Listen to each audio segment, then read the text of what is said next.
নমস্কার, আপনাদের সকলকে স্বাগত আমার এই ছোট্ট YouTube channel A to Z share বাজারে। আজকের যে কনটেক্সট সেটা হচ্ছে গিয়ে শেয়ার মার্কেটটা কি। আমরা খুব ভালোভাবে শেয়ার মার্কেট সম্পর্কে আমরা এই ভিডিওতে আলোচনা করব, ঠিক আছে? এবং এই ভিডিওটি দেখার পরে আপনাদের শেয়ার মার্কেট সম্পর্কে সমস্ত ধারণাই আশা করি পাল্টে যাবে, ঠিক আছে? কারণ দেখুন, এখন 2024 আর মাত্র 2-1 মাস বাদেই পড়ে যাচ্ছে নতুন একটা বছর 2025। তো এই 2025-এ এসেও যদি আপনারা শেয়ার বাজার সম্পর্কে অবহিত না থাকেন, তাহলে আপনারা কিন্তু একটা বড় অপরচুনিটি মিস করতে চলেছেন। কারণ এই বাজারে যদি আপনার সঠিক ফাইন্যান্সিয়াল নলেজ না থাকে, সঠিক জায়গায় যদি আপনি আপনার অর্জিত অর্থকে বিনিয়োগ করতে না পারেন, তাহলে আপনি কিন্তু এক্সট্রা ইনকাম জেনারেশন করতে পারবেন না। অর্থাৎ আপনার ভবিষ্যৎকে সিকিউর করার জন্য যে ফাইন্যান্সিয়াল প্ল্যানিং দরকার, তার থেকে আপনি কিন্তু পিছিয়ে পড়বেন। সুতরাং খুব ভালো করে এই ভিডিওটি শুনবেন। এখানে আমি শেয়ার মার্কেটের ঝুঁকি, শেয়ার মার্কেট কি, কিভাবে কাজ করে, সব কিছু আমি এখানে আলোচনা করব। আর যদি আপনাদের ভিডিওটা ভালো লেগে থাকে তাহলে অবশ্যই একটা লাইক ও চ্যানেলটিকে সাবস্ক্রাইব করে দেবেন। দেখুন, ফাইন্যান্সিয়াল প্ল্যানিং কিন্তু খুব গুরুত্বপূর্ণ একটা বিষয়, ঠিক আছে? যদি আপনি ফাইন্যান্সিয়াল প্ল্যানিং সঠিক সময়ে এসে না করতে পারেন, তাহলে কিন্তু আপনি অনেকটাই পিছিয়ে যাবেন। সেটা আপনি এখন রিয়েলাইজ করতে পারবেন না, সেটা আপনি রিয়েলাইজ করবেন কখন? যখন আপনার রিটায়ারমেন্টের সময় আসবে, ঠিক আছে? তাহলে আপনাকে এই শেয়ার মার্কেটে ইনভেস্টমেন্ট করতেই হবে।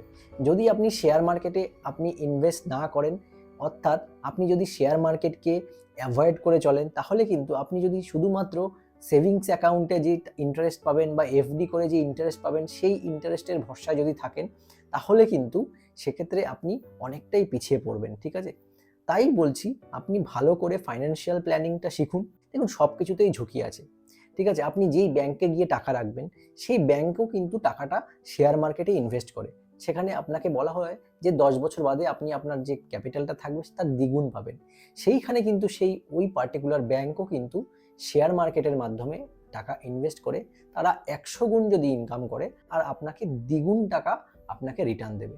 তার মানে বুঝতে পারছেন তো, সব কিছুই কিন্তু শেয়ার মার্কেটের সঙ্গে রিলেটেড। দেখুন, এই যে শেয়ার মার্কেট, এটা কিন্তু কোনো রকম ছেলে খেলা নয়, কারণ এটা কিন্তু একটা ডেডিকেশনের ব্যাপার।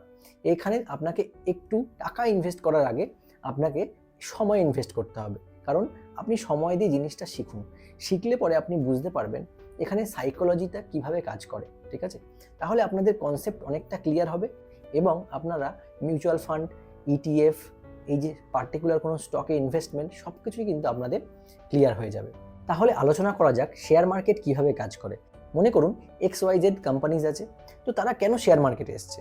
তো শেয়ার মার্কেটে আসার একটাই কারণ, তারা তাদের যে ক্যাপিটাল, অর্থাৎ তাদের ব্যবসার জন্য যে এক্সট্রা টাকাটা তাদের দরকার, সেগুলো এই পাবলিকদের কাছ থেকে তোলার জন্য। মানে কারণ দেখুন, তারা যদি টাকার জন্য ব্যাংকের কাছে যায়, তাহলে ব্যাংক কি করবে? প্রচুর মাত্রায় সুদ নেবে, তাই তো?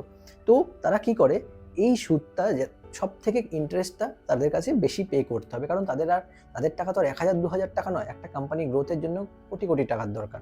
তো এই কোটি কোটি টাকা তারা কোথা থেকে পাবে? তাই তারা কি করে? আইপিও লঞ্চ করে এবং এই আইপিও শেয়ার বাজারে তারা ছাড়ে, ঠিক আছে?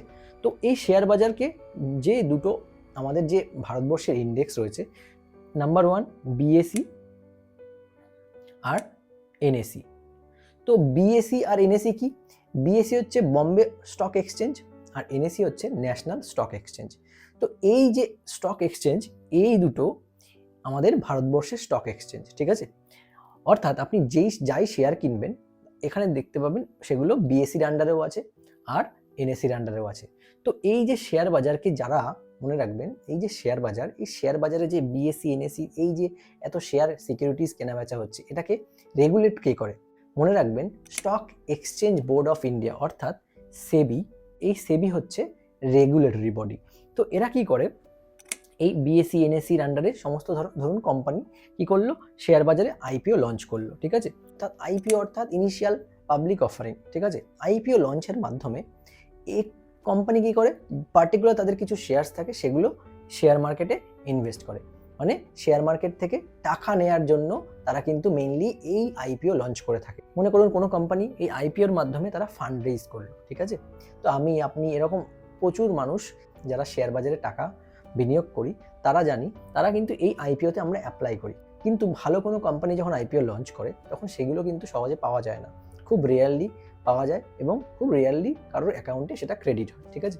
এইবারই প্রথম শেয়ার মানে ওই পার্টিকুলার কোম্পানির থেকে আমাদের হাতে এসে পড়লো, মানে যার যার ডিম্যাট অ্যাকাউন্টে ক্রেডিট হবে তার কাছে চলে গেল।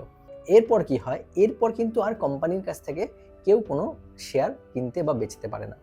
শেয়ার বাজারটা কি মনে রাখবেন, বাজার অর্থাৎ যেখানে জিনিস কেনা বেচা হয়, তাই না? তো এই যে জিনিস কেনা বেচার জায়গা, শেয়ার মার্কেটও তাই, এখানে বায়ার্স আর সেলার্স এরাই রয়েছে। তো ধরুন আমার কাছে এই আইপিওর মধ্যে আমি একটা লট এখানে পেয়ে গেলাম, অর্থাৎ আমি একটা আইপিও সাবস্ক্রিপশন করে রেখেছিলাম, সেটা আমার ডিম্যাট অ্যাকাউন্টে ক্রেডিট হয়ে গেছে, ঠিক আছে। তো এইবার আমি কি করব, আমি যখন দেখব যখন এটা লিস্ট হবে, একটা পার্টিকুলার দিন থাকে যেটা স্টক মার্কেটে লিস্ট হয়, ঠিক আছে। যখন লিস্ট হবে তখন আমি দেখলাম আমার একটা লিস্টিং গেইন হয়, ঠিক আছে, অর্থাৎ ধরুন আমি 70 টাকা করে পার শেয়ার কিনতে পেরেছি আইপিওতে। তো এরপরে যখন মার্কেটে এটা চালু হলো তখন কি হলো, এই প্রাইসটা চলে গেল 150 টাকা, 200 টাকা, ঠিক আছে। সেই সময় আমার যদি মনে হয় আচ্ছা এখানে তো আমার ক্যাপিটালটা দ্বিগুণ হয়ে গেল, 70 টাকার কোনো জিনিস যদি 150 টাকা হয়ে যায় তার মানে তো আপনি ফুল ক্যাপিটাল রিটার্ন পেয়ে যাচ্ছেন। তার মানে আমি যে টাকাটা ইনভেস্ট করলাম সেই টাকাটা কিন্তু আমি ওখানে লিস্টিং গেইন অর্থাৎ গেইন করলাম, প্রফিট করলাম, ঠিক আছে। তো এইখান থেকে শুরু হয় আমাদের ওই পার্টিকুলার কোম্পানির যে শেয়ার আমাদের অ্যালট হলো। এবার আমি কি করলাম, আমি সেল করে দিলাম সেই জিনিসটাকে। আমি দেখলাম আমার 100% গেইন হয়ে গেল, আমি এবার সেল করে দিলাম। এইবার আমার থেকে তো কেউ একজন কিনবে, শেয়ার বাজার মানে বায়ার আর সেলার। তো আমার থেকেও তো কেউ একজন কিনবে, সে কি করতে পারে, সেই জিনিসটাকে হোল্ড করে দীর্ঘদিন ফেলে রাখতে পারে, যে আমি আর কোনোদিন বেচবই না, যতই প্রফিট হোক না কেন, লস হোক না কেন, আমি এটা বেচবো না, আমি সামথিং এই অ্যামাউন্টটা রেখে দিলাম, আমি রিটায়ারমেন্টের পরে এটাকে দেখবো কত টাকা আমার কি হলো না হলো।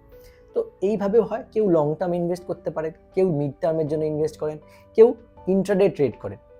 আপনাকে শেয়ার মার্কেটে ইনভেস্ট করার জন্য আপনাকে শেয়ার কিনছি ভাবলে চলবে না, আপনাকে আগে ভাবতে হবে যে আমি আমার প্রতিদিন লাগে এরকম কোন কোম্পানির জিনিস আমি প্রতিদিন ইউজ করি, ঠিক আছে। আচ্ছা এই যে ব্যাংক, ধরুন এই যে এইচডিএফসি ব্যাংক আছে, আইসিআইসিআই ব্যাংক আছে, তো তার এসবিআই আছে, তো এদের বিজনেস কেমন চলছে, ভালো চলছে? যদি মনে হয় হ্যাঁ ভালো চলছে, তাহলে আমার দরকার আছে আমি একটা এই ব্যাংকের শেয়ার কিনতে পারি, ঠিক আছে। এর ফিউচার গ্রোথ আমি বুঝতে পারছি, আচ্ছা তাদের বিজনেসে আমি টাকা ইনভেস্ট করছি।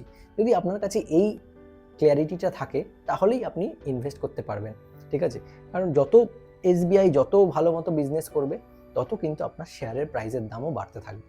কিন্তু এই যে চার্ট আপনারা দেখতে পাচ্ছেন, এই যে স্ক্রিনে যে চার্ট রয়েছে, এই যে গ্রিন ক্যান্ডেল রেড ক্যান্ডেল যে এগুলো দেখতে পাচ্ছেন, এগুলো কিন্তু ওই যে বায়ার আর সেলার, ঠিক আছে, তাদের মধ্যে কারা বেশি পাওয়ারফুল তাদেরকে ইন্ডিকেট করে এই সমস্ত ক্যান্ডেলগুলো, ঠিক আছে।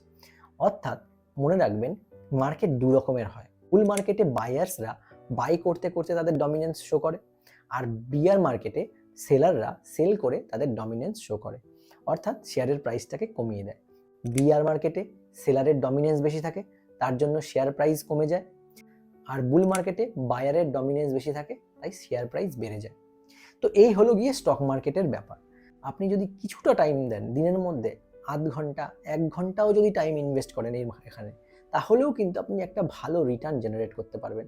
কারোর টিপস নিয়ে নয়, মনে রাখবেন, কারোর টিপস নিয়ে কোনো শেয়ারে ইনভেস্ট করে দিলাম তাহলেই কিন্তু হলো না, তাহলে কিন্তু আপনার ওখানে রিস্ক বেশি হয়ে গেল। তো রিস্ক যেখানে বেশি হয়ে যাবে, আপনি তো জানেন না কোন কোম্পানির কথা সে বলছে, সেই কোম্পানির আদেও ফিউচার গ্রোথ আছে কি না নেই, তো আপনি টাকাটা ইনভেস্ট করলেন, আপনার টাকাটা লস হয়ে যেতে পারে। সুতরাং এই জিনিসগুলোর জন্য ভেবেচিন্তে কিন্তু ইনভেস্ট করতে হয়। ফিউচার, কোন কোম্পানির ফিউচারটা ভালো আছে, ধরুন এখন একটা আপনার কোনো ব্যাটারির কোম্পানি, আপনি যে কোনো জায়গায় আপনি ইনভার্টার কিনবেন, আপনি যে কোনো কিছুতে যেখানেই ব্যাটারি লাগে না কেন সেখানেই দেখবেন এক্সাইড ব্যাটারি বলুন, অ্যামারনের ব্যাটারি বলুন, তো এই সমস্ত এগুলো কি, এগুলোর ফিউচার আছে। তো এই ফিউচারিস্টিক কোম্পানিজগুলো, এগুলো তো কোনোদিনও কমে যাবে না, এগুলো তো কোনোদিনও এর সেল কমে যাবে না, এর দিন দিন বাড়বে, ঠিক আছে। প্রত্যেকটা জিনিস দেখুন চার্জেবল ব্যাটারিজ রয়েছে, তো এর কিন্তু ফিউচার যথেষ্ট ভালো। তো আপনি সেই রিলেটেড স্টকসে ইনভেস্ট করলেন, তো তাহলে কিন্তু আপনার যে ক্যাপিটাল সেটা কিন্তু সিকিওর হয়ে গেল, তাহলে কিন্তু আপনি ফিউচারে গিয়ে একটা ভালো অ্যামাউন্টের প্রফিট আপনি দেখতে পাবেন। তো এই জিনিসগুলো আপনাকে মাথায় রাখতে হবে।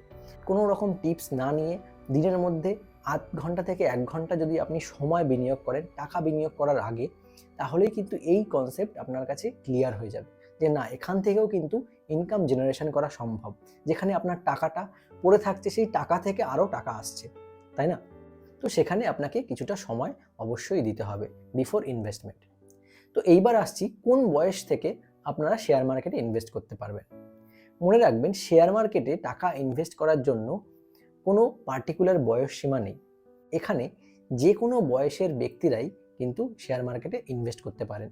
মনে করুন আপনি একজন স্টুডেন্ট, তো স্টুডেন্ট হিসেবেও কিন্তু আপনি এখানে ইনভেস্ট করতে পারেন। যদি আপনার কাছে নিজের খরচা করার থেকে এক্সট্রা কোনো টাকা থেকে থাকে, সেই টাকাটা আপনি মিউচুয়াল ফান্ডে ইনভেস্ট করতে পারেন, ইটিএফে ইনভেস্ট করতে পারেন, অর্থাৎ কোনো ইন্ডেক্স ফান্ডেও কিন্তু আপনি এখানে ইনভেস্ট করতে পারেন। আর ওখান থেকে আপনি ধীরে ধীরে কিন্তু বুঝতে পারবেন যে যতটা সময় আমরা শেয়ার মার্কেটে দেব, ততটাই আমরা এখান থেকে গেইন বেশি করতে পারবো। আদারওয়াইজ কিন্তু এটা সম্ভব না। এবার আপনি যদি মনে করেন যে আমার কিছু ফিক্সড অ্যামাউন্ট রয়েছে, আমি সেইটা দিয়ে একটা সুন্দর পোর্টফোলিও বানাতে চাই, তাহলে আমি সেই ক্ষেত্রে আমি কিন্তু সেভাবেই কিন্তু টাকাটা বিনিয়োগ করব। কখনোই শেয়ার মার্কেটে সমস্ত টাকা কোনো একটা কোম্পানিতে ইনভেস্ট করতে নেই। এখানে ডাইভার্সিফিকেশনের মাধ্যমে কিন্তু শেয়ারে ইনভেস্ট করতে হয়। আর বিয়ার মার্কেটে আপনাকে অ্যাভারেজিংয়ের জন্য ব্যাকআপ প্ল্যানিং কিছু রাখতে হয় এখানে। না হলে যখন শেয়ারের প্রাইস কমবে আপনার মার্কেট প্রাইসের থেকে, তখন কিন্তু আপনি সেই বেশি দামই ধরে রেখে দেবেন, তাহলে কিন্তু চলবে না।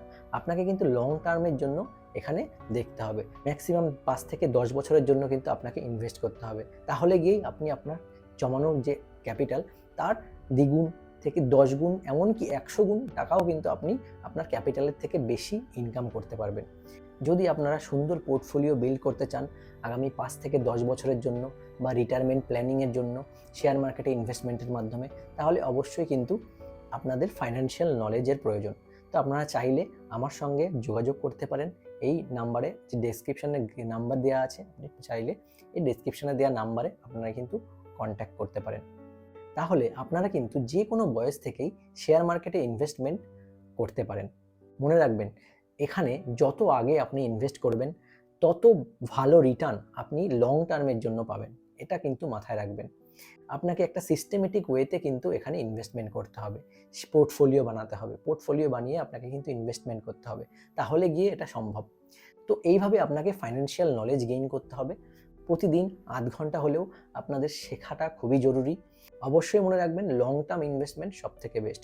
যেমন দেখুন, এই যে সোনার দাম আজ থেকে 10 বছর আগে কত ছিল, আর আজকে গিয়ে কত হলো। তো এইভাবে কিন্তু সমস্ত কিছুই ওঠানামা করে, ঠিক আছে।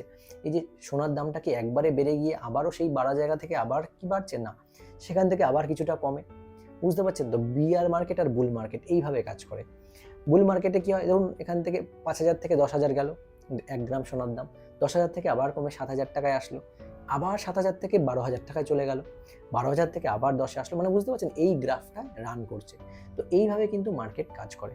সুতরাং যখন নিচে নামবে স্টকের প্রাইস, তখন কিন্তু অ্যাভারেজিংয়ের জন্য লং টার্ম যারা ইনভেস্ট করতে চান, তাদের কিন্তু অ্যাভারেজিং করাটা মাস্ট। তো এইভাবে কিন্তু আপনাকে এগোতে হবে, শেয়ার মার্কেটে ইনভেস্টমেন্ট করতে হবে।